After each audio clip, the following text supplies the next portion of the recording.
ప్రభువైన యేసుక్రీస్తు నామములో మీకు అందరికి వందనాలు తెలియజేస్తున్నాను.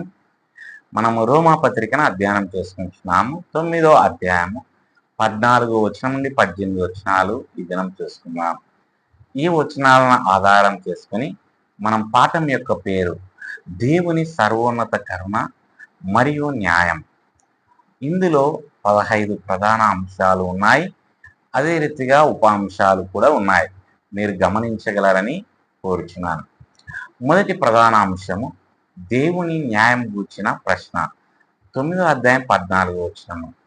మొదటి ఉప అంశము సహజమైన అభ్యంతరం.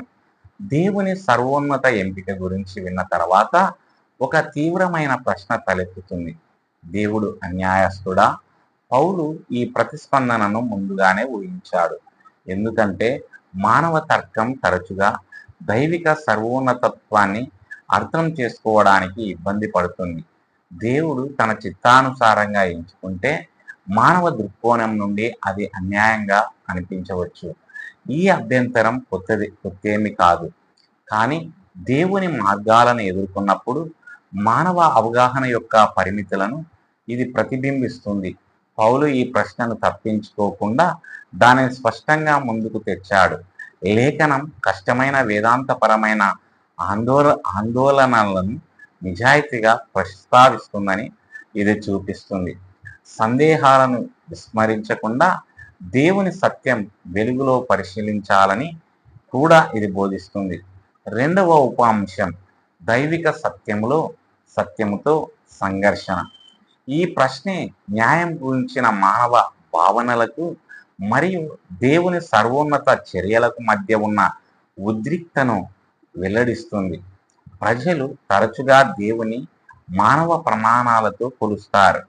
ఆయన తమ న్యాయ భావనకు అనుగుణంగా ప్రవర్తిస్తాడని ఆశిస్తారు. అయితే దేవుని మార్గాలు ఉన్నతమైనవి మరియు మానవ తీర్పుకు లోబడి ఉండవు. లేఖనంలోని ఈ ఘట్టం దేవుడు ఎవరో లోతుగా ధ్యానించమని పాఠకుడికి ఆహ్వానిస్తుంది. మానవ అవగాహన పరిమితమైనదని గుర్తిస్తూ ఇది వినయాన్ని కోరుతుంది. నిజమైన విశ్వాసం కఠినమైన సత్యాలను తిరస్కరించదు, కానీ దేవుని స్వభావానికి లోబడి వాటిని అర్థం చేసుకోవడానికి ప్రయత్నిస్తుంది. రెండవ ప్రధాన అంశం పౌలు యొక్క బలమైన ఖండన. 9వ అధ్యాయం 14 వచనం. మొదటి ఉప అంశము ఎంత మాత్రము కాదు. దేవుడు అన్యాయస్తుడనే భావనను పౌలు వెంటనే బలంగా ఖండిస్తాడు. అతని జవాబు నిశ్చయంగా ఉంటుంది. సందేహానికి తావులేదు. దేవుని న్యాయానికి వ్యతిరేకంగా చేసే ఏ ఆరోపణ అయినా ప్రాథమికంగా తప్పని ఇది చూపిస్తుంది. ఈ విషయం దేవుని స్వభావానికి సంబంధించినది అయినందున పౌలు తన జవాబును మృదువుగా చేసుకోలేదు. దేవుడు అన్యాయస్తుడు కాలేడు, ఎందుకంటే ఆయన పరిపూర్ణ నీతిమంతుడు. ఈ ప్రకటన తర్వాతి వివరణకు పునాది వేస్తుంది. సమస్య దేవునితో కాదు, మానవ అపార్థంతోనే ఉందని ఇది ధృవీకరిస్తుంది. రెండవ ఉప అంశము దేవుని స్వభావంపై విశ్వాసం. పౌలు యొక్క ధైర్యమైన జవాబు దేవుని స్వభావంపై అతనికి ఉన్న విశ్వాసాన్ని ప్రతిబింబిస్తుంది. ఆయన అనిశ్చితి ఉన్నట్లుగా దేవుణ్ణి సమర్థించడానికి ప్రయత్నించడు, కానీ సత్యాన్ని దృఢంగా ప్రకటిస్తాడు. దీని ద్వారా విశ్వాసులు ఆయన మార్గాలను పూర్తిగా అర్థం చేసుకోనప్పటికీ దేవుని న్యాయంపై నమ్మకం ఉంచాలని తెలుస్తుంది. విశ్వాసం అనేది సంపూర్ణ అవగాహనపై ఆధారపడదు, కానీ దేవుని పరిపూర్ణ స్వభావంపై ఉన్న నమ్మకంపై ఆధారపడి ఉంటుంది. ప్రశ్నలు తలెత్తున్నప్పుడు దేవుడు నీతిమంతుడు అనేది ఎల్లప్పుడూ ప్రారంభ బిందువుగా ఉండాలి. మూడవ ప్రధాన అంశము కరుణ చూపడానికి దేవునికి ఉన్న స్వేచ్ఛ. 9వ అధ్యాయం 15 వచనం. దీంట్లో మొదటి ఉప అంశము మోషేతో దేవుని ప్రకటన. పౌలు మోషేతో దేవుడు పలికిన మాటలను ఉటంకించాడు. నేను ఎవరి మీద కరుణ చూపాలనుకుంటున్నానో వారి మీద కరుణ చూపిస్తాను. ఈ ప్రకటన కరుణను విస్తరించడంలో దేవునికి ఉన్న స్వేచ్ఛను నొక్కి చెబుతుంది. నిర్వచనం ప్రకారం కరుణ అనేది మనం ఇవ్వవలసినది కాదు, స్వేచ్ఛగా ఇవ్వబడేది. దేవుడు ఎవరిపైన కరుణ చూపడానికి బాధ్యత వహించడు. ఇది రక్షణ అనేది హక్కు కాదు, బహుమతి అని వెల్లడిస్తుంది. రెండవ ఉపాంశం, దేవుని సార్వభౌమ ఎంపికగా కరుణ. దేవుని కరుణ ఆయన స్వంత చిత్తము మరియు ఉద్దేశం నుండి ప్రవహిస్తుంది, మానవ అర్హత నుండి కాదు. దీని అర్థం, ఎవరు కరుణను డిమాండ్ చేయలేరు లేదా సంపాదించుకోలేరు. దానిని ప్రసాదించడం పూర్తిగా దేవుని అధికారంలోనే ఉంది. ఈ సత్యం కృప యొక్క గొప్పతనాన్ని హైలైట్ చేస్తుంది. రక్షణ మానవ యోగ్యతపై కాకుండా దేవుని దయపై ఆధారపడి ఉంటుందని చూపిస్తుంది. ఇది అహంకారానికి ఎలాంటి ఆధారాన్ని కూడా తొలగిస్తుంది, ఎందుకంటే కరుణ పొందిన వారందరూ కేవలం దేవుని నిర్ణయం వలనే దానిని పొందుతారు. నాలుగవ ప్రధాన అంశం, మానవ సంకల్పం లేదా ప్రయత్నం మీద ఆధారపడి ఉండదు. 9-16 వచనము. మొదటి ఉప అంశము, మానవ కోరిక సరిపోదు. రక్షణ మానవ సంకల్పం మీద ఆధారపడి ఉండదని పౌలు వివరిస్తున్నాడు. దేవుని కరుణ లేకుండా ఎంతటి కోరిక లేదా ఉద్దేశం కూడా రక్షణను తీసుకురాలేదు. మానవ సంకల్పమే కీలకమైన అంశం అనే భావనను ఇది సవాలు చేస్తుంది.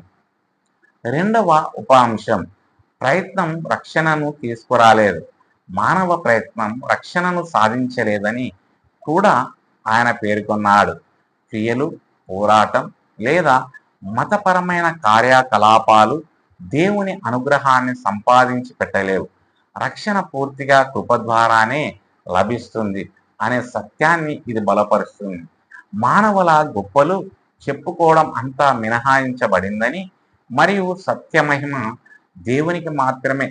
సమస్త మహిమ దేవునికి మాత్రమే చెందుతుందని ఇది బోధిస్తుంది.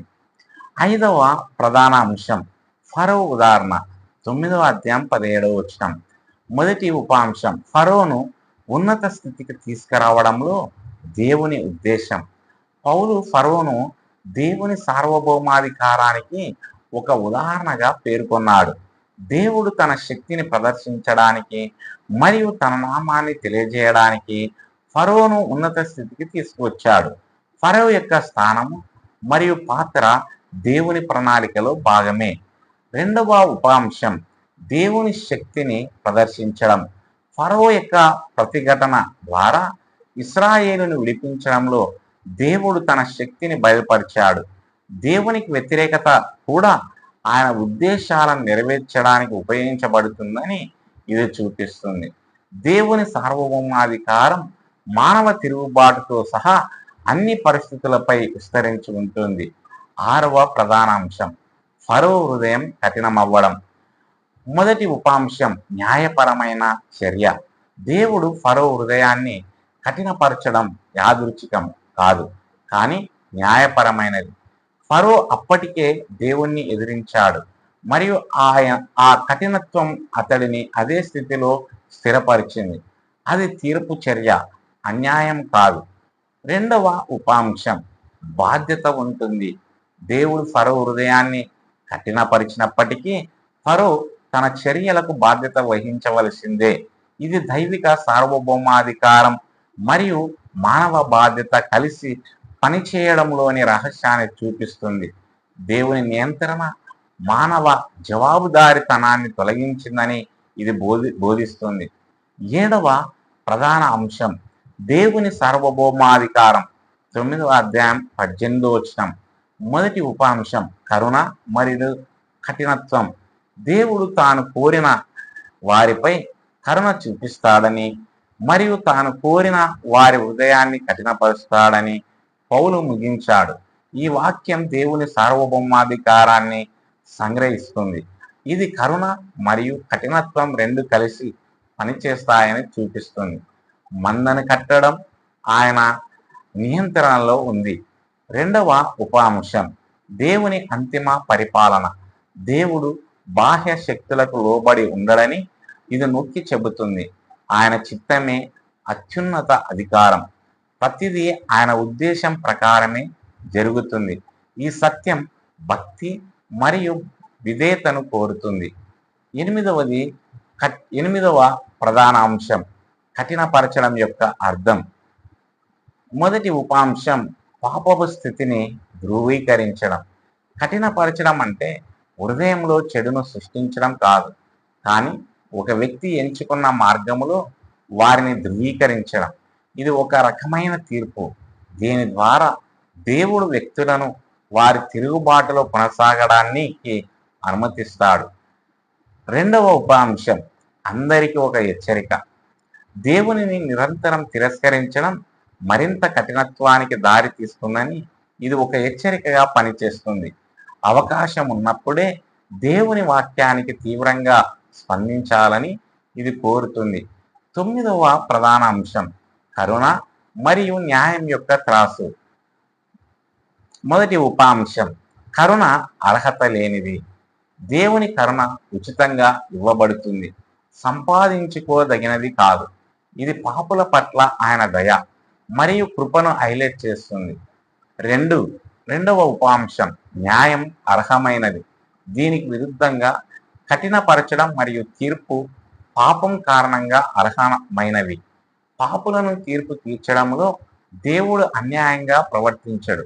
ఈ సమతుల్యత దేవుడు కరుణామయుడు మరియు నీతిమంతుడని చూపిస్తుంది. 10వ ప్రధాన అంశం రక్షణలో దేవుని మహిమ. మొదటి ఉపాంశం ఆయన లక్షణాలను ప్రదర్శించడం. కరుణ మరియు తీర్పు ద్వారా దేవుడు తన స్వభావాన్ని వెల్లడిస్తాడు. మానవాళితో ఆయన వ్యవహారాలలో ఆయన కృప మరియు న్యాయం రెండు ప్రదర్శించబడతాయి. రెండవ ఉపాంశం దైవ కేంద్రిత రక్షణ. రక్షణ అనేది అంతిమంగా దేవుని మహిమకు సంబంధించినది, మానవ విజయానికి కాదు. అది సమస్తానికి మూలమైన ఆయన వైపు దృష్టిని మళ్లిస్తుంది. 11వ ప్రధాన అంశం మానవ గ్రహణ శక్తి యొక్క పరిమితి. మొదటి ఉపాంశం పరిమితమైన మనసులు. మానవులు దేవుని మార్గాలను పూర్తిగా గ్రహించలేరు. ఆయన నిర్ణయాలు సంపూర్ణ అవగాహనకు అతీతమైనవి. రెండవ ఉపాంశం వివరణ కన్నా నమ్మకానికే ప్రాధాన్యత. ప్రతిదీ వివరించలేకపోయినప్పటికీ దేవునిపై నమ్మకం ఉంచమని ఇది విశ్వాసులను పిలుపునిస్తుంది. విశ్వాసం దేవునిపై, దేవుని స్వభావంపై ఆధారపడి ఉంటుంది, పూర్తి గ్రహణ శక్తిపై కాదు. 12వ ప్రధాన అంశం ఈ సిద్ధాంతం యొక్క వినయపరిచే ప్రభావం. మొదటి ఉపాంశం గర్వాన్ని తొలగించడం. రక్షణ కరుణపై ఆధారపడి ఉంటుంది కాబట్టి గర్వానికి తావు లేదు. ఎవరు దాని ఘనతను తమదిగా చెప్పుకోలేరు. రెండవ ఉపాంశం కృతజ్ఞతను కనపరచడం. విశ్వాసులు తమ రక్షణ ఒక బహుమానమని గుర్తించి కృతజ్ఞతతో స్పందించాలి. 13వ ప్రధాన అంశం దేవునికి స్పందించవలసిన ఆవశ్యకత. మొదటి ఉపాంశం కరుణను తేలికగా తీసుకోవద్దు. దేవుని కరుణను తేలికగా తీసుకోకూడదని ఈ వాక్య భాగం హెచ్చరిస్తుంది. అది ఆయన చిత్తానికి అతీతంగా మనకు రావాల్సినది లేదా హామీ ఇవ్వబడినది కాదు. రెండవ ఉపాంశం వినయంతో స్పందించండి. ప్రజలు ఆయనపై తమ ఆధారపడడాన్ని గుర్తించి పక్షాతాపంతో మరియు విశ్వాసంతో దేవునికి స్పందించాలని పిలువబడ్డాడు. 14వ ప్రధాన అంశం ఆచరణాత్మక అనువర్తనాలు. మొదటి ఉపాంశం దేవుని సార్వభౌమాధికారాన్ని విశ్వసించండి. ఆయన ఉద్దేశాలు పరిపూర్ణమైనవని తెలుసుకొని విశ్వాసులు అన్ని విషయాలపై దేవుని నియంత్రణలో విశ్రాంతి పొందగలరు. రెండవ ఉపాంశం వినయముతో మరియు కృతజ్ఞతతో జీవించండి. ఈ సత్యం వినయపూర్వకమైన జీవితానికి మరియు దేవుని కరుణ పట్ల నిరంతర కృతజ్ఞతకు దారితీయాలి. 15వ ప్రధాన అంశం ముగింపు. దీనిలో మొదటి ఉపాంశం దేవుడు పరిపూర్ణంగా నీతిమంతుడు. దేవునిలో అన్యాయం లేదు. ఆయన చర్యలు ఎల్లప్పుడూ నీతిమంతమైనవి మరియు సత్యమైనవి. రెండవ ఉపాంశం రక్షణ దేవుని కరుణను గణపరుస్తుంది. రక్షణ పూర్తిగా దేవుని సార్వభౌమ కరుణ ఫలితమేనని ఈ వాక్య భాగం చూపిస్తుంది. ఇది విశ్వాసులను ఆయనని విశ్వసించమని, ఆయన చిత్తానికి లోబడమని మరియు అన్ని విషయాలలో ఆయనను మహిమపరచమని పిలుపునిస్తుంది. దేవుడు ఈ మాటలు దీవించునుగాక. ఆమేన్.